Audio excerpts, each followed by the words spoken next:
wherever they may live, are citizens of Berlin.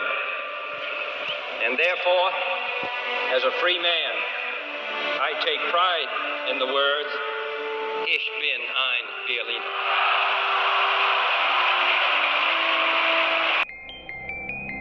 Di balik sorotan lampu kota Boston pada malam itu, lahir seorang pemimpin yang akan menandai sejarah Amerika. John F. Kennedy atau yang akrab disapa dengan JFK. Tidak hanya mewakili kekuatan politik, tetapi juga harapan baru bagi bangsa yang haus akan perubahan. Dengan karisma yang memikat dan visi yang revolusioner, ia membawa angin segar demokrasi yang membentuk masa depan yang tidak terduga. Meskipun pada akhirnya, JFK meninggal secara tragis. Dan sebelum membahas jauh tentang kematiannya, mari kita kenali dia dari ia sejak kecil.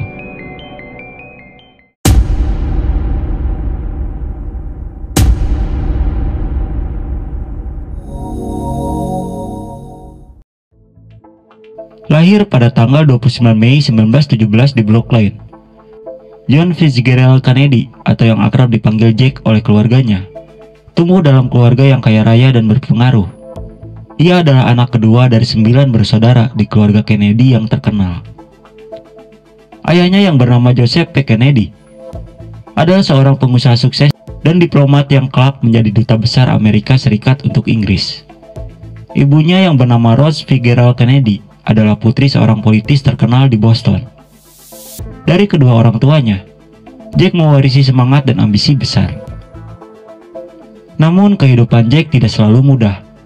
Sejak kecil ia sering menderita berbagai penyakit, termasuk demam berdarah dan demam rematik, yang membuat masa kecilnya penuh dengan kunjungan dokter dan masa penyembuhan.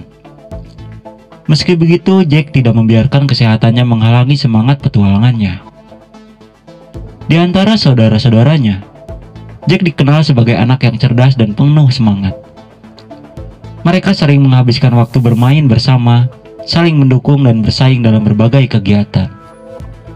Dan pendidikan selalu menjadi prioritas utama dalam keluarga Kennedy. Jack bersekolah di berbagai sekolah prestisius, termasuk Kota School, sebuah sekolah asrama di Connecticut. Prestasi akademiknya mungkin tidak selalu cemerlang, namun Jack menunjukkan bakat luar biasa dalam sejarah dan bahasa Inggris. Kecerdasannya dipadu dengan pesona dan kecerdikannya, membuatnya disukai oleh banyak orang. Dalam keluarga yang penuh dengan ambisi politik, Jack tumbuh dengan nilai-nilai layanan publik dan kepemimpinan. Ayahnya, Joseph Kennedy, memiliki harapan besar bahwa salah satu putranya akan mengikuti jejaknya dalam dunia politik.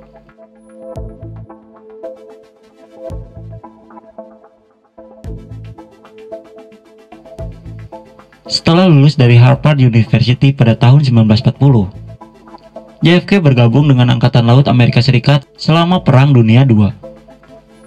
Keberaniannya sebagai komandan kapal PT-109 yang tenggelam di Pasifik Selatan dan keberhasilannya menyelamatkan anak buahnya membuatnya mendapatkan penghargaan dan pengakuan nasional. Pengalaman ini membentuk keberanian dan memberinya wawasan mendalam tentang kepemimpinan. Namun tragedi juga menghampiri keluarga Kennedy. Kematian kakaknya yang bernama Joseph Kennedy Jr. dalam misi perang pada tahun 1944 merubah arah hidup JFK. Harapan besar keluarganya kini jatuh ke pundaknya untuk meneruskan warisan politik keluarga. Pada tahun 1946, dengan dukungan penuh dari keluarganya, JFK mencalonkan diri untuk kursi di Dewan Perwakilan Rakyat Amerika Serikat dari Massachusetts. Kampanyenya dipenuhi dengan semangat muda dan visi baru untuk masa depan Amerika. Dalam pidato-pidato kampanyenya, JFK menekankan pentingnya reformasi sosial, ekonomi, dan kebijakan luar negeri yang kuat. Di usia 29 tahun, JFK berhasil memenangkan pemilu dan menjadi anggota Kongres termuda di Massachusetts. Kemenangannya ini adalah awal dari perjalanan panjang yang penuh dengan tantangan dan pencapaian. Selama 3 periode di Dewan Perwakilan, JFK bekerja tanpa lelah untuk memperjuangkan hak-hak buruh, peningkatan kualitas pendidikan dan kebijakan luar negeri yang kuat. Dan pada tahun 1952, JFK mengambil langkah besar berikutnya dengan mencalonkan diri sebagai senator Amerika Serikat dari Massachusetts dalam pertarungan yang sengit melawan pertahanan Henry Cabot Lodge. JFK menggunakan karisma, kecerdasan, dan jaringan keluarganya untuk memenangkan hati para pemilih. Kemenangannya sebagai senator semakin memperkuat posisinya di dunia politik nasional. Di Senat, JFK semakin dikenal karena keberaniannya dalam menghadapi isu-isu kontroversial dan visinya yang progresif untuk masa depan Amerika.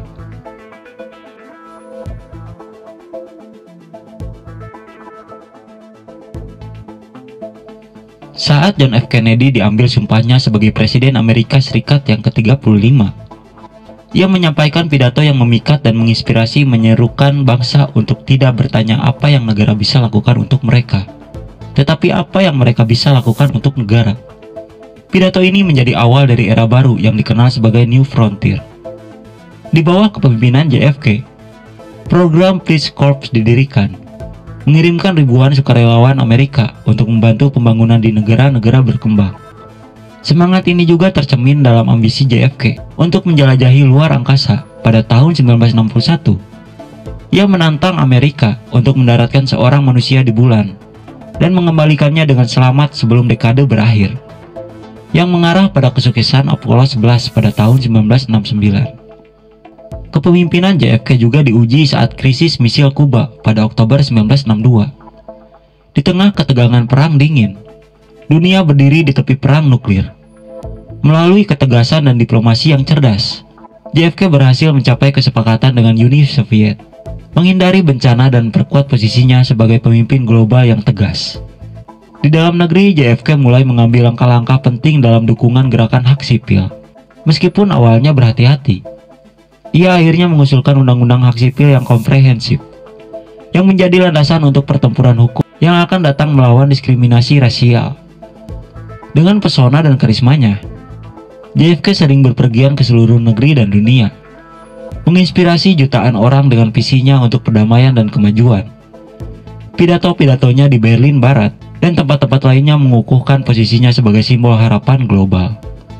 Namun perjalanan luar biasa ini berakhir secara tragis pada 22 November 1963. Pagi itu di Dallas, Texas, suasana penuh semangat saat Presiden John F. Kennedy dan ibu negara yang bernama Jacqueline Kennedy tiba untuk kunjungan resmi, disambut oleh kerumunan warga yang antusias.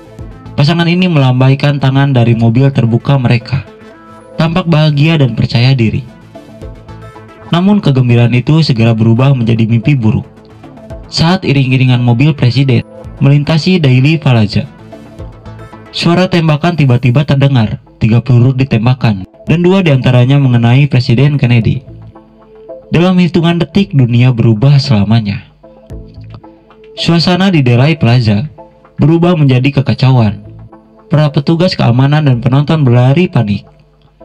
Di dalam mobil, Jacqueline Kennedy meraih suaminya yang terluka parah. Upaya penyelamatan dilakukan dengan cepat, membawa JFK ke rumah sakit Parkland Memorial. Di rumah sakit, para dokter berjuang keras untuk menyelamatkan nyawa presiden. Tetapi luka-luka yang dideritanya terlalu parah. Pada pukul 1 siang waktu setempat, John F. Kennedy dinyatakan meninggal dunia. Berita ini segera tersebar ke seluruh penjuru dunia, membawa kesedihan dan duka mendalam bagi jutaan orang. Berita kematian JFK disampaikan oleh jurnalis legendaris, yaitu Walter Cronkite. Dengan air mata di matanya, bangsa Amerika dan dunia berduka atas kehilangan pemimpin muda yang penuh harapan dan inspirasi. Pembunuhan JFK segera memicu penyelidikan besar-besaran. Lee Harvey Oswald, seorang mantan marinir, ditangkap dan didakwa sebagai pelaku penembakan.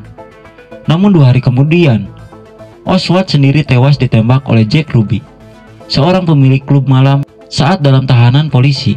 Pembunuhan Oswald menambah lapisan misteri dan spekulasi tentang konspirasi di balik kematian JFK. Dan tanggal 25 November 1963, pemakaman kenegaraan untuk JFK diadakan di Washington DC. Jutaan orang di seluruh dunia menyaksikan proses pemakaman yang hikmat dan penuh penghormatan, diiringi oleh iring-iringan militer dan duka mendalam.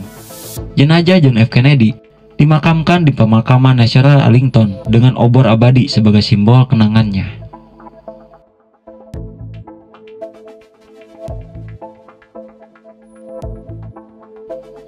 teori konspirasi mulai bermunculan segera setelah insiden tersebut.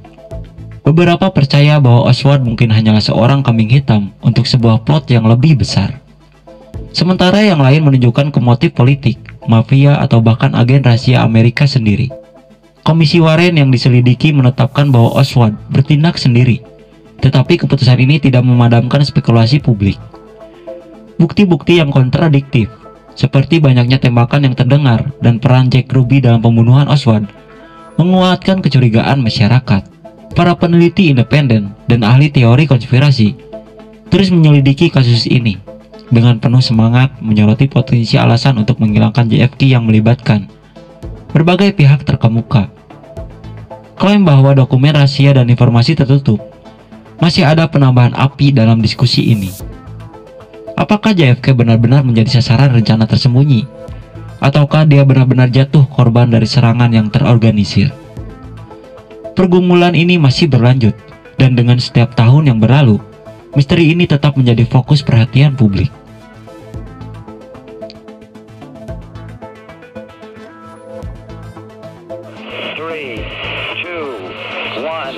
Mengenai warisan JFK, mungkin yang pertama adalah program luar angkasa Apollo. Pada tahun 1961, JFK menetapkan tujuan ambisius untuk mendaratkan manusia di bulan dan membawanya kembali ke bumi dengan selamat sebelum akhir dekade. Ucapannya yang terkenal yaitu "kita memilih untuk pergi ke bulan" tidak hanya menginspirasi bangsa Amerika, tetapi juga memacu inovasi teknologi yang luar biasa.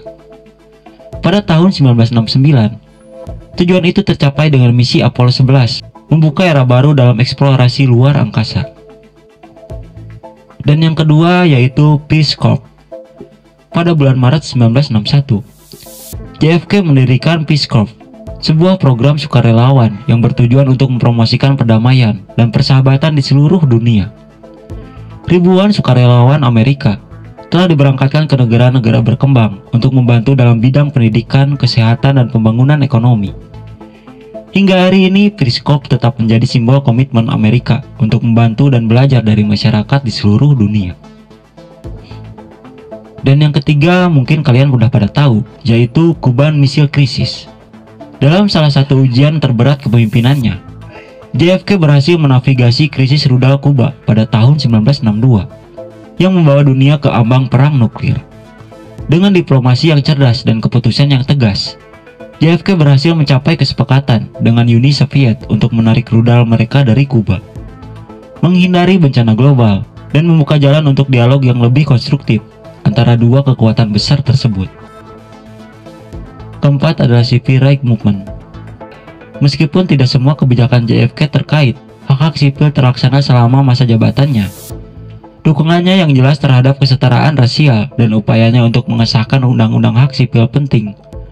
Pidatonya pada bulan Juni 1963 yang menyerukan undang-undang hak sipil menandai momen penting dalam gerakan hak-hak sipil dan membuka jalan bagi civil rights tahun 1964. Dan warisan yang terakhir adalah warisan inspirasional JFK.